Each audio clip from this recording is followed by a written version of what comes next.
Hi everyone, in today's video we'll be talking about a very fun sounding IEMs, aka good bass IEMs, the Juice Ear Fiesta. Also, before we start, let me thank Hi-Fi Go for sending the Juice Ear Fiesta in for this review, but rest assured this review is, as always, 100% my own personal opinion. Let's just talk about the build quality and comfort of this IEM. The Fiesta is made out of resin and look at this. It's just so good looking, especially the faceplate. Like, look at this. Ooh, tasty. The Fiesta is made out of resin, and when we first unbox it, we get this plastic or cling wrap around the IEM. Like, I appreciate it a lot. Why? Because the attention and intention to make the IEM arrive at pristine condition to its owner, it's there. Like, it's an extra bonus. As for the cables, the Fiesta comes with two cables. Currently, I'm using the 3.5 plus mic variant. We also have the 4.4 balance variant, which is kinda nice in a way, because to justify it, we are having two cables. At least the 3.5 has a mic. It's not like, 3.5 single-ended no mic, and then you got yourself 4.4 balance as an extra. Well, at least this one has a mic, but because of that, we don't have these modular plugs. But at least we have a mic. As for the specs, the Juice Ear Fiesta uses single dynamic driver plus 3 balance armature. As for power requirements, honestly any source with 3.5 jack works really well with this IEM, but it does scales quite a lot with a better source, meaning you'll get even better, nicer results with better source. And let's just talk about the sound. The setup I use, obviously the Juice Ear Fiesta with Vio QX13 dongle and Samsung budget smartphone. The music is from Apple Music and YouTube Music, covering genre of J-pop, EDM, rap, metal, and jazz.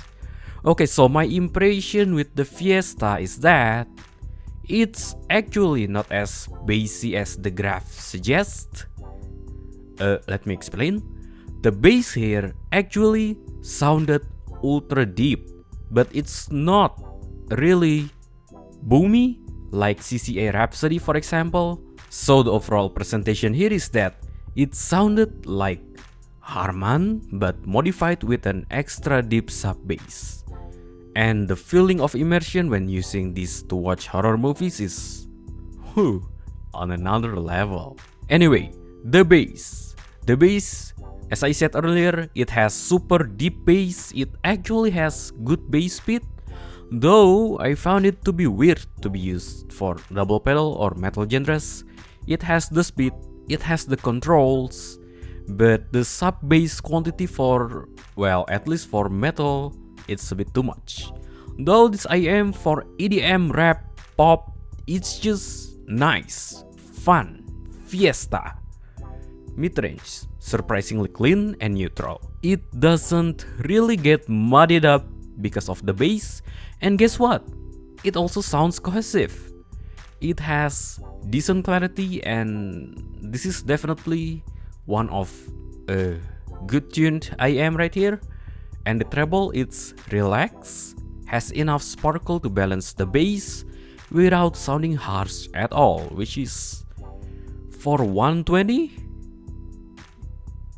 Yeah, I approve this. Okay, so what about the technicalities of this IEM?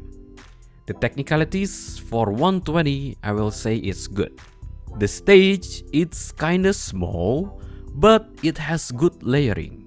Plus the bass, it made horror movies much scarier than already is, and I'm not a person that easily gets scared, so I definitely approve this. Wow, 120 get you this kind of immersion now? 2026, hello, it's so nice to be an audiophile now. Everything is so affordable. Yes.